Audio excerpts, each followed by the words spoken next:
নোয়াখালী বিভাগ দীর্ঘদিনের দাবি, এটা কুমিল্লার সাথে নোয়াখালী কখনো যাবে না। নোয়াখালী ঐতিহ্য শুধু বাংলাদেশে না, কুমিল্লার সাথে আমরা যাব না, ফেনীও যাবে না।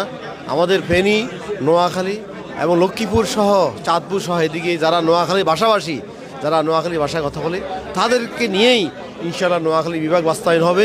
আজকে দেখেন সারা বাংলাদেশে যত শিল্পপতি আছে, ব্যাংকার আছে, যত অর্থনীতিবিদ আছে, তার 45% এসেছে কিন্তু নোয়াখালী। নোয়াখালী বড়। আপনি দেখেন যদি ইন টার্মস অফ আপনি যদি ল্যান্ড দেখেন, ল্যান্ডে কুমিল্লা থেকে নোয়াখালী অনেক বড়। তাহলে নোয়াখালী কেন হবে না বিভাগ? কুমিল্লার আগেই নোয়াখালী হওয়া উচিত আমি মনে করি। কুমিল্লার চেয়ে নোয়াখালীর অনেক ঐতিহ্য আছে। নোয়াখালীর বাসে জেগে উঠেছে। অতি দ্রুত এই সরকার একটা সিদ্ধান্ত নিয়ে একটা কমিশন গঠন করে গণশুনানির ব্যবস্থা করে নোয়াখালী বিভাগ বাস্তবায়ন করে। ইতোমধ্যে ফেনী কাফনের কাপড় নিয়ে নোয়াখালী বিভাগ বাস্তবায়নের জন্য তারাও মাঠে নামার ঘোষণা দিয়েছে। আমি মনে করি সরকারের এই বিষয়গুলো আমলে নেওয়া উচিত।